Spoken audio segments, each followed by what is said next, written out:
आज से हमारा नया सेशन चालू हो रहा है और नया सेशन का टारगेट क्या है? नीट 2023। कौन सा? नीट 2023। और इस 12th का सिलेबस कंप्लीट होगा। यहाँ पर सबसे पहले आपका कौन सा सिलेबस कंप्लीट होगा? 12th का। और नीट का 100% सिलेबस कवर किया जाएगा।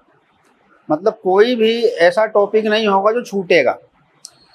बस आपको क्या करना है कि सिस्टमेटिक तरीके से उसको पढ़ते जाना है। और जो 12th का सिलेबस है, हम 11th का सिलेबस भी चालू करेंगे, अतिशीघ्र चालू करेंगे। और जो 12th का सिलेबस है, पहले हम 25% सिलेबस 12th का कवर करेंगे, फिर 25% 11th का कवर करेंगे। और अगर आप पूरा का पूरा सिलेबस कवर करेंगे तो इस बात की गारंटी होगी कि एक भी क्वेश्चन आपका इस सिलेबस से बाहर नहीं जाएगा। तो मैं आपको सबसे पहले बता दूं कि 12th के जो सिलेबस में हमारा है, सबसे पहला सिलेबस है, वो पहला सिलेबस देखो आपका देखो जो 12th का सिलेबस है, क्लास 12th का, 12th के सिलेबस में सबसे पहला पार्ट आता है आपका इलेक्ट्रो मैग्नेटिज्म। क्या आता है? Electro magnetism. और ये इलेक्ट्रो मैग्नेटिज्म एक पार्ट नहीं है, इलेक्ट्रिक और मैग्नेट से रिलेटेड कंप्लीट पार्ट होता है। जिसमें आप क्या पढ़ेंगे? इलेक्ट्रिक और मैग्नेट और इलेक्ट्रिक फील्ड दोनों की कंप्लीट प्रॉपर्टी पढ़ी जाएगी। तो इसको हम इसलिए नाम दे देते हैं क्या? इलेक्ट्रोमैग्नेटिज्म। अब इस इलेक्ट्रोमैग्नेटिज्म के दो पार्ट कर देते हैं, है ना। एक का नाम होता है इलेक्ट्रोस्टैटिक और एक का नाम होता है इलेक्ट्रोडायनेमिक्स। इसके दो पार्ट हो जाएंगे। पहला पार्ट है इलेक्ट्रोस्टैटिक और दूसरा पार्ट है इलेक्ट्रोडायनेमिक। अब इलेक्ट्रोस्टैटिक्स में आप किस चीज़ की स्टडी करेंगे? तो सबसे पहले यहाँ पर जो स्टडी आपकी होगी, चार्ज की स्टडी। पूरे में तो चार्ज ही होगा। Electromagnetism complete study of charge है। Charge the major part. जब तक इलेक्ट्रोमैग्नेटिज्म चलेगा तब तक चार्ज हमारा पीछा नहीं छोड़ने वाला। तो चार्ज की वो सिचुएशन होगी जब चार्ज एट रेस्ट होगा। ध्यान से देखिए, इलेक्ट्रोमैग्नेटिज्म का कौन सा पार्ट? Electrostatic parts. जब चार्ज किस में होगा? रेस्ट में होगा। तो rest property of charge is called electrostatics. And when charge in motion, जब चार्ज क्या करेगा? मोशन में होगा, तो इसका पार्ट होगा इलेक्ट्रोडायनेमिक्स। और इसमें हम बहुत सारी चीज़ें पढ़ेंगे। इसमें और जैसे इलेक्ट्रिक करंट भी पढ़ेंगे, मैग्नेट भी पढ़ेंगे, है ना, इलेक्ट्रोमैग्नेटिक इंडक्शन, अल्टरनेटिंग करंट। यानी आपका एक मेजर पार्ट कवर करता है कौन? 12th के सिलेबस का मेजर पार्ट कवर करता है इलेक्ट्रोमैग्नेटिज्म। और ये एंड कब होगा? जैसे इलेक्ट्रोमैग्नेटिज्म का पहला पॉइंट आपका होगा चार्ज। क्या होगा? और पहला पॉइंट जो आपका ये चार्ज होगा और एंड होगा जा करके इलेक्ट्रोमैग्नेटिक वेव्स में। कहाँ एंड होगा? इलेक्ट्रोमैग्नेटिक वेव्स में। चार्ज से स्टार्ट होकर इलेक्ट्रोमैग्नेटिक वेव्स में जा करके ये क्या होगा? एंड होगा। यानी एक बहुत बड़ा पार्ट है। किसका पार्ट है ये? इलेक्ट्रोमैग्नेटिज्म। एक लगभग 50% सिलेबस आपका इलेक्ट्रोमैग्नेटिज्म कवर करता है। तो आइए हम आज स्टार्ट करें इलेक्ट्रोस्टैटिक्स, यानी इलेक्ट्रोमैग्नेटिज्म का पहला पार्ट इलेक्ट्रोस्टैटिक्स। और इलेक्ट्रोस्टैटिक्स में सबसे पहले देखो, सबसे पहले सामने देखिए, इलेक्ट्रोस्टैटिक्स का लेक्चर नंबर 1। और यहाँ पर क्या लिखा हुआ है? चार्ज। क्या लिखा है? चार्ज। क्या लिखा है? अब आपको क्या करना है कि चार्ज में अपने आप को इतना स्टेब्लिश कर लेना है, चार्ज को इतनी अच्छी तरह से जानना है कि देखो अगर चार्ज जानने में कोई कमी रह गई तो फिर पूरी कहानी क्या होगी, कमज़ोर हो जाएगी। तो सबसे पहले हम देखते हैं, एक एग्जाम्पल देते हैं आपको। आपको ऐसा लगता है कि ना चार्ज होता क्या है? क्या चार्ज को किसी ने बनाया है? चार्ज किसी ने बनाया क्या? कोई बना सकता है चार्ज को? एक छोटे से एग्जाम्पल से स्टार्ट करते हैं चार्ज की कहानी।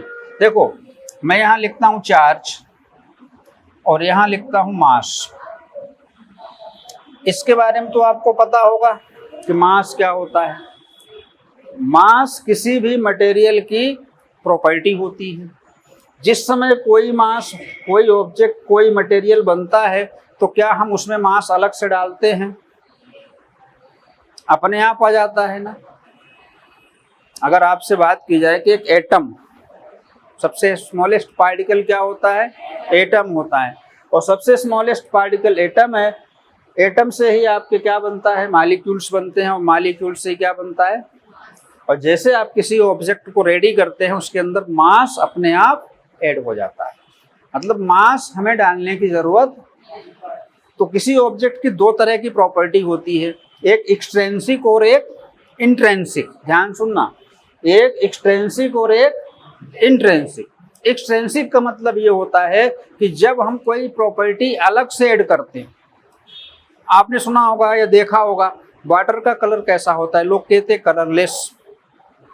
टेस्ट कैसा होता है? टेस्टलेस। तो वाटर में कोई कलर, जो कलर आपको वाटर में दिख रहा है, जैसा वाटर आपको दिख रहा है वो आपका, उसकी कौन सी प्रॉपर्टी है? इंट्रिंसिक प्रॉपर्टी है। अगर उसमें आप रेड कलर डाल दो तो लाल हो जाएगा। तो लाल हो गया इसका मतलब क्या हुआ? लाल हो गया इसका मतलब क्या हुआ? कुछ आपने अलग से डाल दिया। तो वो उसकी इंट्रिंसिक प्रॉपर्टी नहीं है। वो कैसी प्रॉपर्टी है? एक्सट्रिंसिक। सिमिलर तरीके से चार्ज भी कोई एक्सट्रिंसिक प्रॉपर्टी इसकी नहीं है। चार्ज भी किसी बॉडी की इंट्रिंसिक प्रॉपर्टी होती है। यानी जब कोई मटेरियल बनता है तो उसके अंदर चार्ज ऑलरेडी होता है। उसके अंदर चार्ज ऑलरेडी होता है। अब कैसे होता है कोई बोलेगा या आपको समझ में ना आएगा कि चार्ज होता कहाँ है पहले। जैसे हमारे हाथ में क्या है? पेन है। क्या ये मटेरियल नहीं है? है ना। तो जब ये मटेरियल हमारे पास है तो क्या इसमें चार्ज है? तो आप बोलोगे नहीं, इसमें कोई चार्ज नहीं है। सच में नहीं है। लेकिन एक छोटा सा कॉन्सेप्ट देखो। छोटा कॉन्सेप्ट ये है कि एक एटम की बात करो आप। किसकी बात करो? एटम। किसकी बात कर रहा हूं मैं? एक एटम की बात कर रहा हूं। एटम क्या है? सबसे स्मॉलेस्ट पार्टिकल है। अब उस एटम के अंदर कितने पार्टिकल होते हैं? 3 पार्टिकल होते हैं। एक इलेक्ट्रॉन होता है, एक प्रोटॉन होता है और एक न्यूट्रॉन होता है। तो एटम के अंदर 3 पार्टिकल होते हैं, इलेक्ट्रॉन, प्रोटॉन, न्यूट्रॉन। एटम के अंदर जो इलेक्ट्रॉन होता है उसको बोलते हैं negative charge particle. Proton positive charge particle, और इसमें कोई चार्ज नहीं होता है। इसको न्यूट्रल पार्टिकल बोलते हैं। इसमें कोई चार्ज। अब आप बताइए, एटम सबसे स्मॉलेस्ट पार्टिकल है, क्या इसको किसी ने बनाया है? लेकिन जब ये बना कहीं से नेचर में तो इसके अंदर इलेक्ट्रॉन पहले से है, नेगेटिव चार्ज इसमें पहले से है, प्रोटॉन पहले से है और न्यूट्रॉन पहले से है। चलिए उसको अगर बात ना करें तो इलेक्ट्रॉन और प्रोटॉन की बात करें तो इलेक्ट्रॉन में नेगेटिव चार्ज और प्रोटॉन में पॉजिटिव चार्ज पहले से है। कि कौन सी प्रॉपर्टी हुई? इंट्रिंसिक प्रॉपर्टी हुई। कौन सी प्रॉपर्टी हुई? इंट्रिंसिक प्रॉपर्टी हुई। अब बात यह है कि जो चार्ज है, नेगेटिव और पॉजिटिव चार्ज इसके अंदर है, इसमें भी है, लेकिन ये रिफ्लेक्ट क्यों नहीं हो रहा है? ये न्यूट्रल है। क्यों न्यूट्रल है? क्योंकि ध्यान दो, किसी एटम में नंबर ऑफ प्रोटॉन हमेशा नंबर ऑफ इलेक्ट्रॉन के क्या होते हैं, बराबर होते हैं। एटम में number of proton number of electron के क्या होते हैं, बराबर होते हैं। जितना चार्ज किसी इलेक्ट्रॉन में होता है उतना ही चार्ज किसी प्रोटॉन में होता है, और दोनों का चार्ज, एक का माइनस और एक का प्लस, दोनों मिलके क्या हो गए, न्यूट्रल। इसलिए एटम हमेशा इलेक्ट्रिकली न्यूट्रल पार्टिकल माना जाता है। अब ये पेन न्यूट्रल क्यों है, क्योंकि इसमें जितने भी एटम होंगे सब में numbers of electron number of proton के इक्वल होंगे, और ये क्या हो गया, न्यूट्रल हो गया। फिर चार्ज कैसे करते हैं हम उसको आगे आपको बताएंगे। तो यहाँ पर इसकी डेफिनेशन देख लीजिए, लिखा हुआ है the intrinsic property associated with matter. किसी मैटर की वो कौन सी property, intrinsic property, due to which, जिसके कारण, due to which it produce or experience, या तो ये प्रोड्यूस करेगा या तो क्या एक्सपीरियंस करेगा, electric and magnetic property, electric and magnetic property is called electric charge. अब देखो एक बात और सुनो, मास और चार्ज दोनों कैसी प्रॉपर्टी हैं, इंट्रिंसिक, दोनों मैटर में अपने आप एसोसिएट हो जाती है।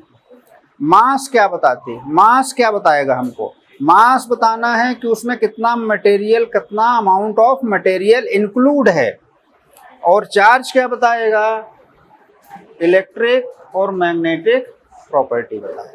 यानी चार्ज को लेकर हम किसी मटेरियल की कौन सी प्रॉपर्टी पढ़ सकते हैं, इलेक्ट्रिक और मैग्नेटिक प्रॉपर्टी पढ़ते हैं। मास को लेकर हम क्या पढ़ सकते हैं, मास, उसमें कितना वेट है, कितना मटेरियल उसमें लगा है, तो मास हमको क्या स्टडी कराएगा, मटेरियल की क्वांटिटी, अमाउंट, वेट, वजन जिसे कहते हो। और चार्ज क्या बताएगा, इलेक्ट्रिक एंड मैग्नेटिक प्रॉपर्टी।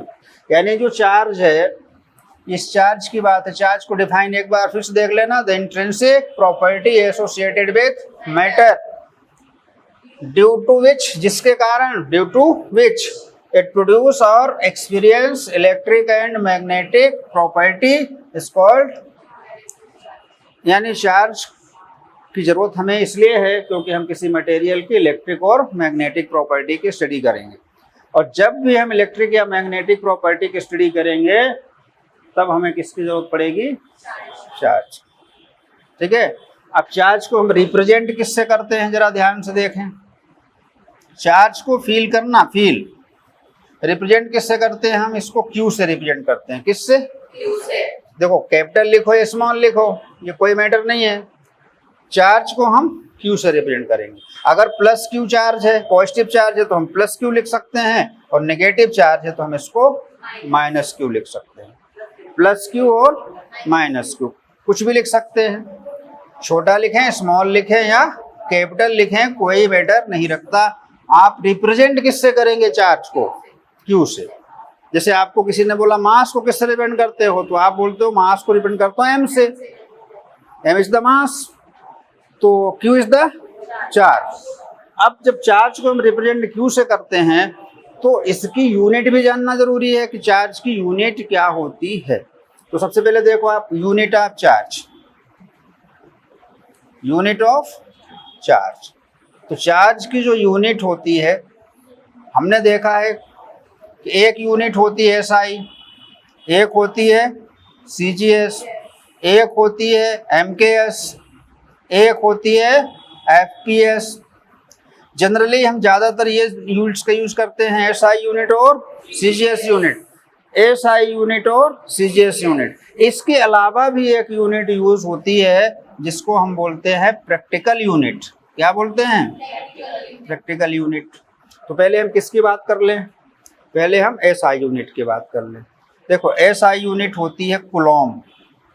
क्या होती है, कूलॉम। किससे रिप्रेजेंट करते हैं, C से। हालांकि कूलॉम को हम एम्पियर इनटू सेकेंड भी लिख सकते हैं।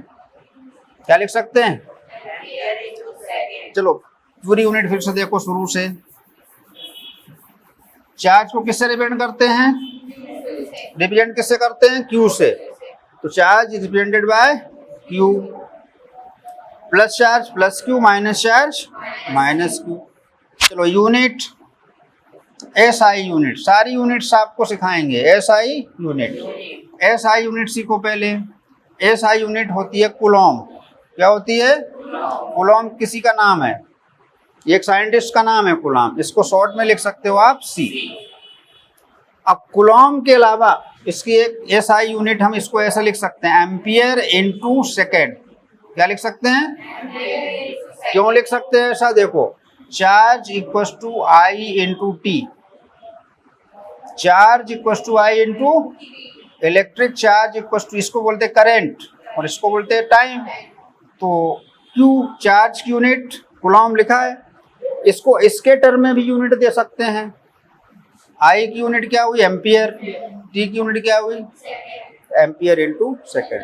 तो जनरली हमको ये याद रखना है। कौन सी यूनिट याद रखनी है? कूलॉम। तो चार्ज की एसआई यूनिट कूलॉम। फिर हमको सीजीएस यूनिट पर चलना है। कौन सी यूनिट? CGS unit. अब सीजीएस यूनिट देखो, आप ये मत सोचना कि एसआई यूनिट या सीजीएस यूनिट में से एसआई ही बड़ी होती है। ये यूनिट का मेजरमेंट का सिस्टम है। क्या है ये? कभी एसआई बड़ा हो जाता है और कभी सीजीएस भी बड़ा हो जाता है। तो आपको ऐसे याद रखना है, एसआई और सीजीएस। अब चलो सीजीएस यूनिट में, तो इसको बोलते हैं स्टेट कूलॉम। क्या बोलते हैं? State Coulomb. स्टेट, ये हमेशा याद रखना कि जब चार्ज की प्रॉपर्टी हम रेस्ट में पढ़ रहे होते हैं, किस में पढ़ रहे होते हैं? रेस्ट में। जब चार्ज की प्रॉपर्टी पढ़ना तो एसआई यूनिट के साथ स्टेट लगा दोगे तो वो हमेशा सीजीएस बन जाएगा। कब की बात हो रही है? When charge at rest. तो चार्ज के रेस्ट प्रॉपर्टी, जैसे हम इलेक्ट्रोस्टैटिक्स पढ़ रहे हैं, क्या पढ़ रहे हैं? इसमें हम पूरी प्रॉपर्टी चार्ज की रेस्ट में पढ़ेंगे। तो रेस्ट में अगर हमको एसआई यूनिट मालूम है तो उसके पीछे स्टेट लगा देंगे तो क्या बन जाएगी? सीजीएस यूनिट बन जाएगी। तो देखिए, Coulomb SI, state Coulomb CGS. State Coulomb कौन सी यूनिट हो गई? सीजीएस यूनिट हो गई। अब देखो, एसआई और सीजीएस में कुछ रिलेशन भी होता है। तो 1 कूलॉम, 1 ये कुछ ये वैल्यू है 9 इंटू, तो है ना, ये वैल्यू आप याद रख पाएंगे? थोड़ा सा गड़बड़ हो गया। 3 इंटू 10 की पावर 9 स्टेट कूलॉम। देखो, इस वैल्यू को आप याद भी रख सकते हैं। 1 कूलॉम इक्वल्स टू, मतलब जब इतना स्टेट कूलॉम होगा तब एक कूलॉम चार्ज होगा। तो 1 कूलॉम इक्वल्स टू 3 इंटू 10 की पावर 9 स्टेट कूलॉम। तो ये कौन सी यूनिट हो गई? एसआई। ये कौन सी यूनिट हो गई? सीजीएस। कूलॉम और स्टेट कूलॉम। 1 कूलॉम और 3 इंटू 10 की पावर 9 स्टेट कूलॉम। चलिए एक और यूनिट की बात करता हूँ। कभी कभी ऐसा होता है, आपको पता हो जाए, smallest unit of charge, smallest charge की सबसे छोटी यूनिट क्या होती है? तो चार्ज की सबसे छोटी यूनिट होती है जो फ्रैंकलिन। क्या नाम है? फ्रैंकलिन। सबसे छोटी यूनिट होती है फ्रैंकलिन। चार्ज की सबसे छोटी यूनिट फ्रैंकलिन। और बात यहां भी है कि सबसे बड़ी क्या होती होगी? तो चार्ज की सबसे बड़ी यूनिट होती है greatest unit. Greatest unit Faraday. क्या होती है? फैरेड मत लिखना तो कंफ्यूजन होगा। फैरेड किसी और की है, फिर बताएंगे किसकी है? फैराडे। ग्रेटेस्ट यूनिट फैराडे और स्मॉलेस्ट यूनिट फ्रैंकलिन। लेकिन SI और CGS, कूलॉम और स्टेट कूलॉम। देखो एक रिलेशन भी है कूलॉम और फैराडे में। 1 Faraday charge equals to 96500 coulomb. 1 Faraday equals to 96500 coulomb. ध्यान, ये भी यूजेबल नहीं है, ध्यान रखना, बहुत बड़ा कुछ चार्ज है ये। जो हम चार्ज डेली लाइफ में यूज करते हैं उसके हिसाब से ये बहुत बड़ा चार्ज। एक कूलॉम चार्ज की जब फीलिंग आएगी कि 1 कूलॉम चार्ज कितना होता है, तब समझ में आएगा कि 1 कूलॉम चार्ज इतना होता है। तो 96500 कूलॉम चार्ज की है ना। अच्छा, एक छोटी सी यूनिट और बनाई गई, 1 एब कूलॉम। देखो ध्यान से क्या लिखा है यहाँ, एब कूलॉम।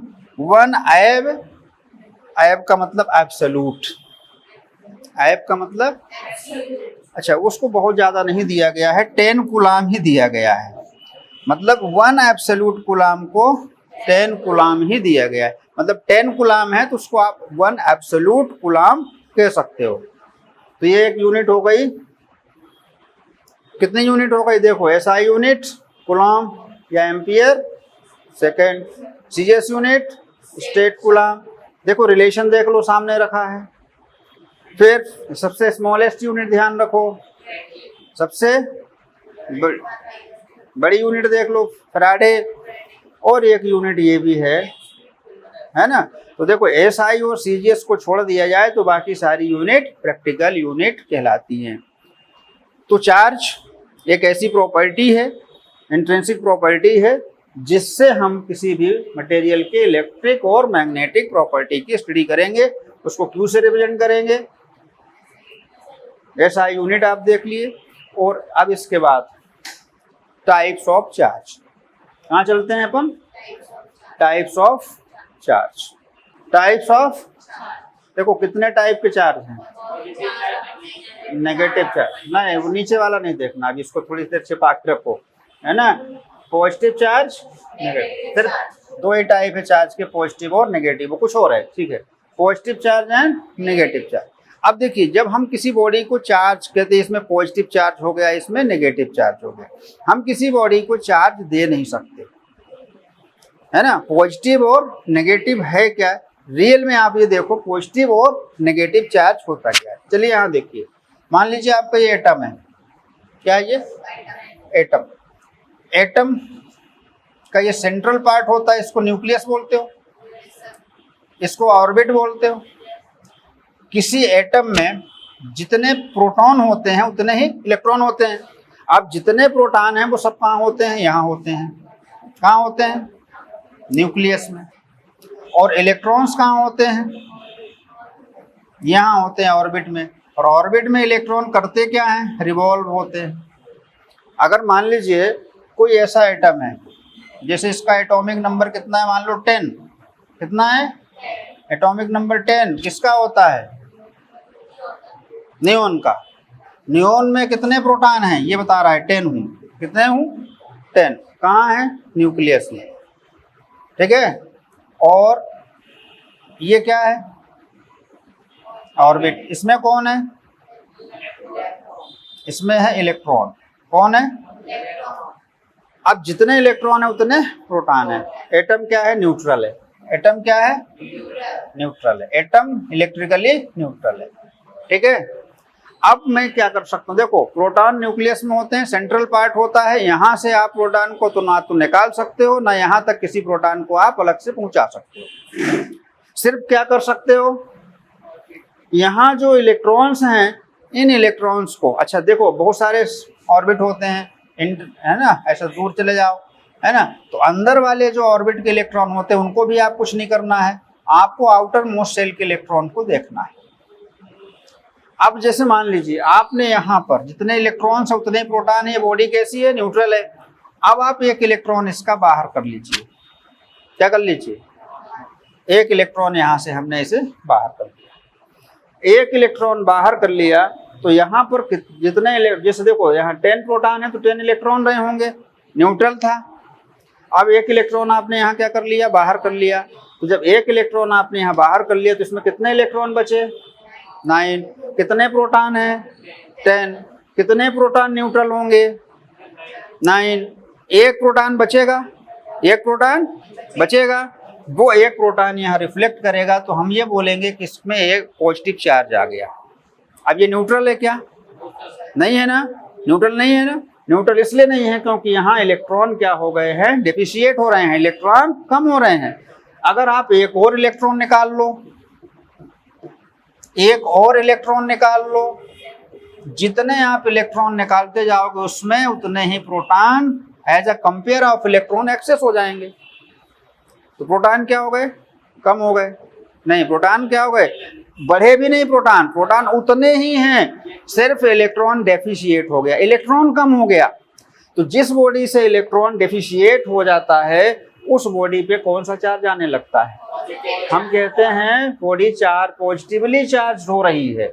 अगर कोई बॉडी पॉजिटिवली चार्ज हो रही है, इसका मीनिंग होता है कि उस बॉडी से इलेक्ट्रॉन्स निकाले जा रहे हैं। यानी पॉजिटिव चार्ज क्या है? इसके बेसिस पर आपको क्या लगा कि पॉजिटिव चार्ज क्या है? पॉजिटिव चार्ज कुछ नहीं है, पॉजिटिव चार्ज सिर्फ ये है डेफिशिएंसी ऑफ, क्या है ये? डेफिशिएंसी ऑफ इलेक्ट्रॉन है। जब किसी बॉडी से, बस इतना सा जनरली आप ध्यान रखिए, जब किसी बॉडी से इलेक्ट्रॉन डेफिशिएट हो जाते हैं, डेफिशिएट का मतलब होता है कम, जब बॉडी से इलेक्ट्रॉन कम हो जाते हैं तो बॉडी पॉजिटिवली चार्ज हो जाती है। क्या हो जाती है? तो deficiency of electron is called positive charge.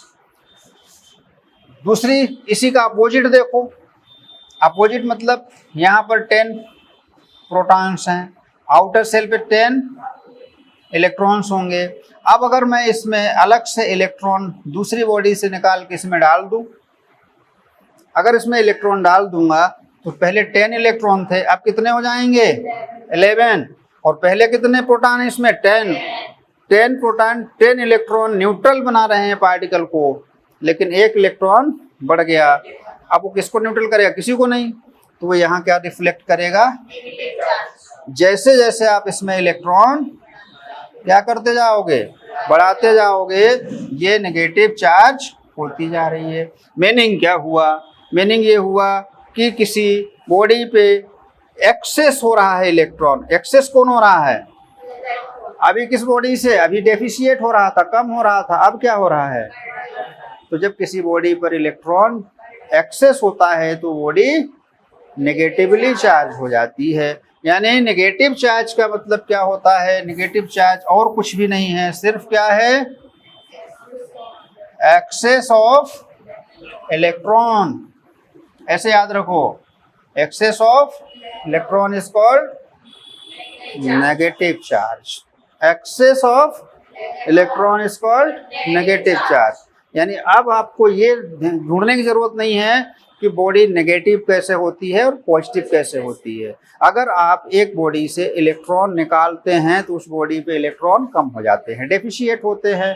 तो जिस बॉडी से इलेक्ट्रॉन निकलता है उस बॉडी से पर पॉजिटिव चार्ज, और जिस बॉडी पर इलेक्ट्रॉन जाता है उस पर नेगेटिव चार्ज। यानी पॉजिटिव और नेगेटिव चार्ज क्या है? Excess and deficiency. नेगेटिव मतलब एक्सेस ऑफ इलेक्ट्रॉन, पॉजिटिव मतलब डेफिशिएंसी ऑफ इलेक्ट्रॉन। मतलब हमने कहा कि इस बॉडी पर पॉजिटिव चार्ज है, तो आपका मानना ये हुआ कि इस बॉडी पर इलेक्ट्रॉन कम है। मैंने कहा ये बॉडी नेगेटिवली चार्ज है, तो आपका कहना है इस बॉडी पर इलेक्ट्रॉन एक्सेस हैं। तो this is excess and deficiency of electron is called negative and positive charge. ठीक है, तो there are two types of charge. इसको रिप्रेजेंट करते हैं प्लस क्यू और इसको रिप्रेजेंट करते हैं माइनस। ठीक है, एक छोटा सा पार्ट यहां पर इसको समझना है। ये लिखा हुआ है फंडामेंटल चार्ज, थोड़ा इसको ठीक से समझेंगे। फंडामेंटल चार्ज, फंडामेंटल वर्ड की बात हो रही है, फंडामेंटल है ना। फंडामेंटल मतलब कोई भी चीज जहां से स्टार्ट होती है वो फंडामेंटल होता है। तो फंडामेंटल कौन सा चार्ज है? तो फंडामेंटल चार्ज वो चार्ज है जिसको हम और स्मॉल पार्ट्स में ब्रेक नहीं कर सकते। यानी दूसरे लैंग्वेज में बात करो, दूसरे लैंग्वेज में ये हुआ कि सबसे छोटा चार्ज, स्मॉलेस्ट चार्ज। अब आपसे कहा जाएगा कि कौन सा चार्ज फंडामेंटल है, तो आप कहोगे स्मॉलेस्ट चार्ज फंडामेंटल। बट एक कंडीशन है, स्मॉलेस्ट चार्ज फंडामेंटल होगा, बट उसकी कहानी होगी कि वो इंडिपेंडेंटली आपको एग्जिस्ट करना चाहिए, मतलब इंडिपेंडेंटली वो आपको मिल जाए।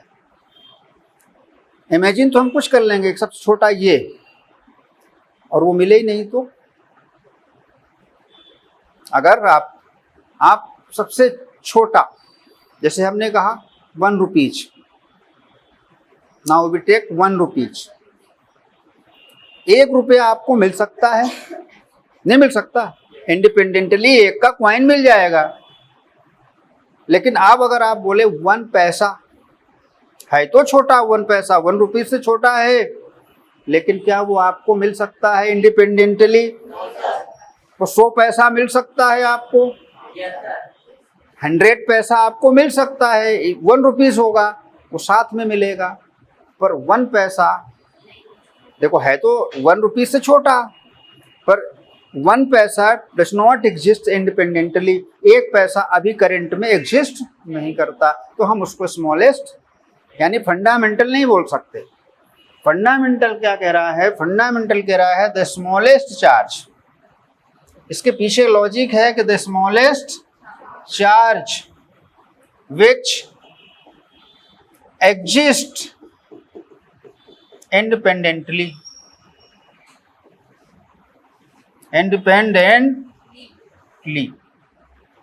गड़बड़ हो गया।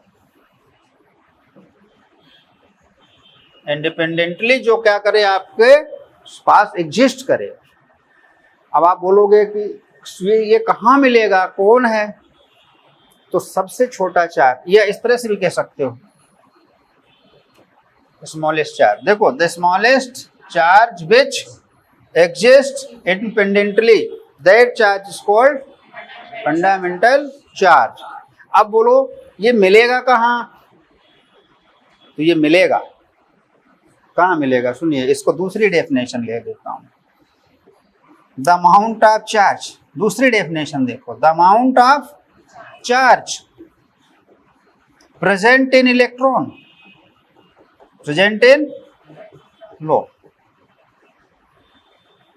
The amount of present in electron, यानी एक इलेक्ट्रॉन पर जितना चार्ज होता है उस चार्ज को हम कहते हैं फंडामेंटल चार्ज।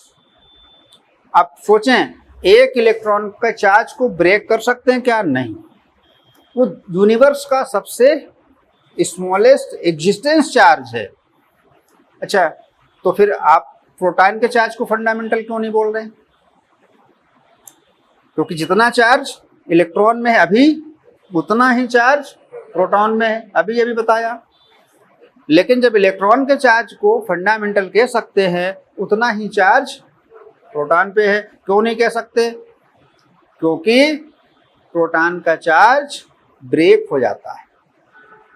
ब्रेक करके जाएंगे नहीं, हम उसे क्वार्क वगैरह कहते हैं उसको, हम उस तरफ जाएंगे नहीं, मगर प्रोटॉन का चार्ज ब्रेक हो जाता है, इसलिए वो फंडामेंटल नहीं है। इसलिए आपको किस चार्ज को फंडामेंटल कहोगे?